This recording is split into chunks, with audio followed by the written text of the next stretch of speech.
Hello, welcome everyone who has joined us. This is Olga Tamanova, Ukraine Forum, Ukraine Media Center.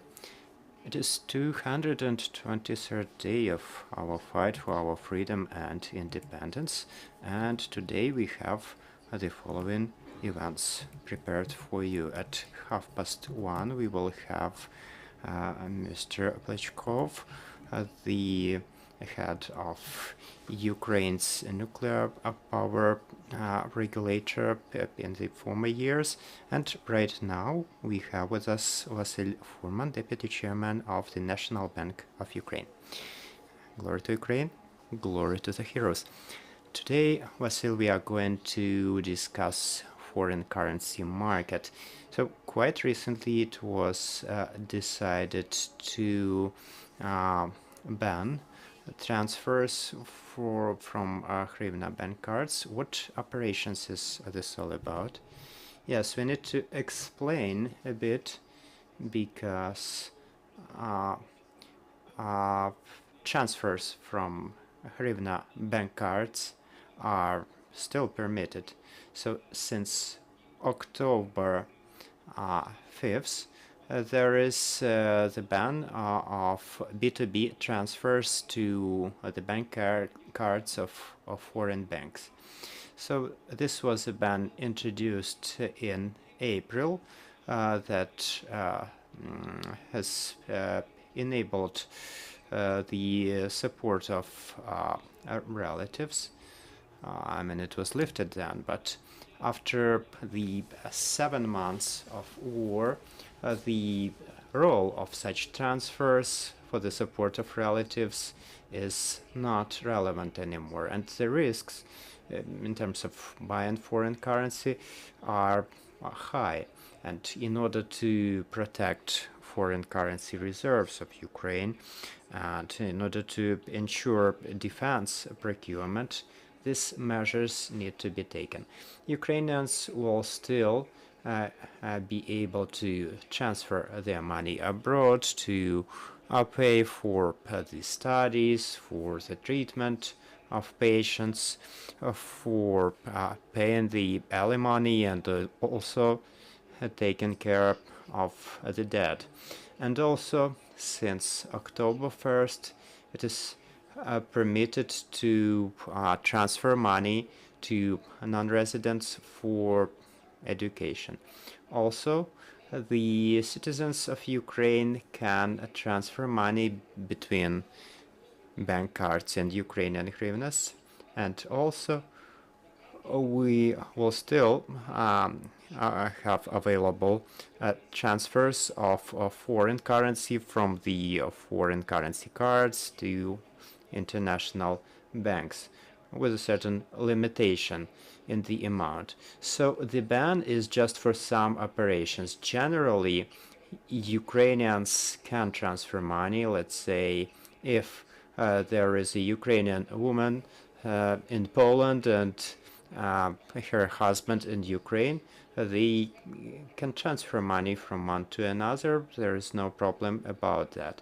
So the measures introduced are intended only to protect our gold reserves and foreign currency reserves to ensure military procurements in the future. So do we understand correctly that for the users, for Ukrainians using Ukrainian bank cards in Ukraine, nothing has changed? All the foreign currency transfers can happen, so the limitation is only about the bank cards opened in other banks of other countries. Yes, this is correct.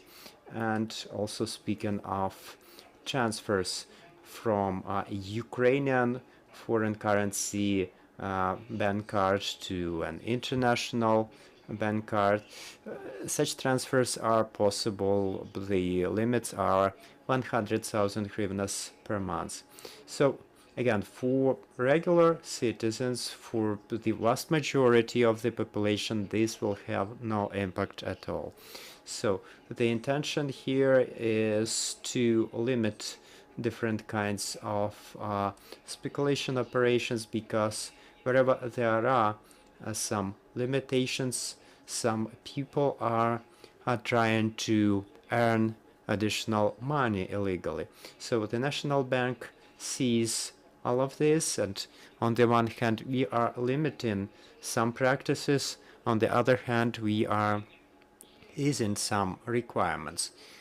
This is all done with the intent to protect the golden reserves and foreign currency reserves of our country, to safeguard our economy and military procurement. Now, speaking about the selling of foreign currency from the reserves, what's the situation with it? Well, it's quite simple. We understand that since the very first days of the war, the National Bank has introduced the the fixed currency exchange rate. This has its price, and so in total, 14 billion dollars and 1 billion euros were sold over this period, but the reserves have been reduced only by $3 billion. So the reasons of pressure on the currency market is that there is a psychological factor. So, for instance, there was some response to mobilization in the Russian Federation and Russia's new annexation attempts. And also before that, there were logistical factors at play because the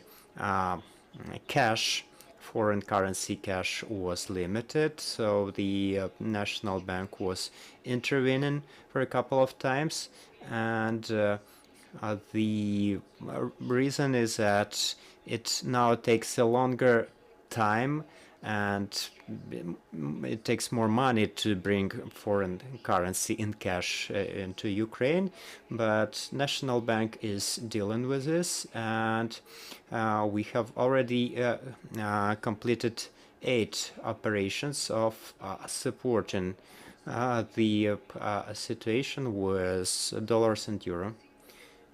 And what's your assessment of the prospects of the foreign currency market for the upcoming time?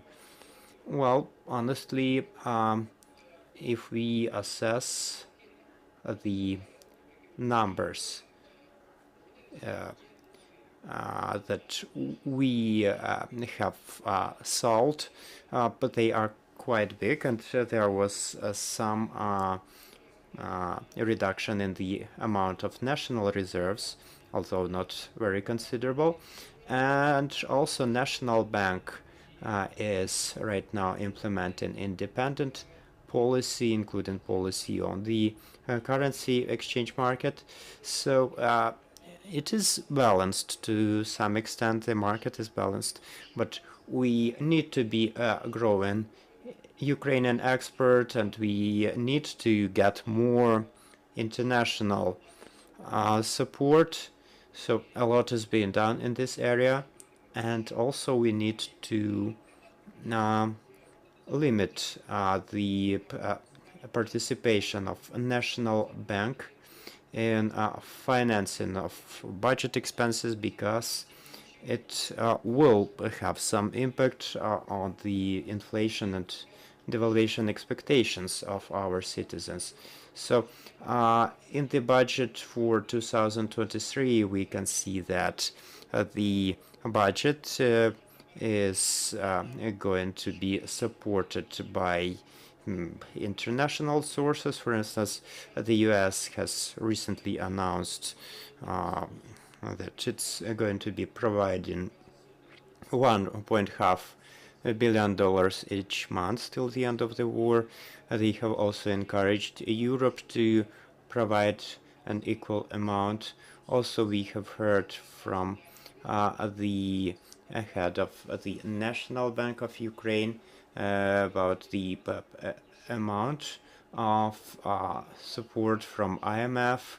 Hopefully this will be up to $20 billion, and hopefully this will be a green light for other investors, because Ukraine needs lots of support for the recovery, big amounts are necessary right now. So we are not given any forecasts right now.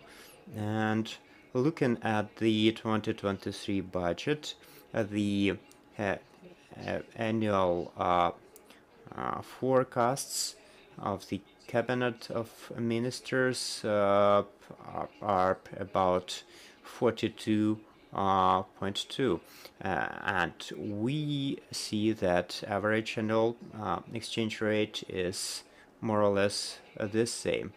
So there is also a seasonal factor at play that also contributed to the weakening of hryvnia, just like in the previous years. So right now this seasonal factor is at play. Farmers are going to be buying some foreign currency, and also the energy sources are becoming more expensive. So a lot is going to depend on the events on the front lines. The more successes we have, the better is the situation with hryvnia and the devaluation expectations of our citizens. So a lot of factors are impacting hryvnia right now, and whatever depends on the National Bank, I believe National Bank is doing to 100% to keep the buying power of hryvnia and to maintain the financial stability in our country. Thank you. Dear colleagues, do you have any questions? Yes, we have some. It has been answered already. So, so you have answered all the questions. Thank you so much for finding time to join us today. This was Vasyl Furman, Deputy Chairman of the National Bank of Ukraine. Our next briefing is going to take place at 1:30. We are going to discuss Zaporizhia NPP. Let's believe in our victory and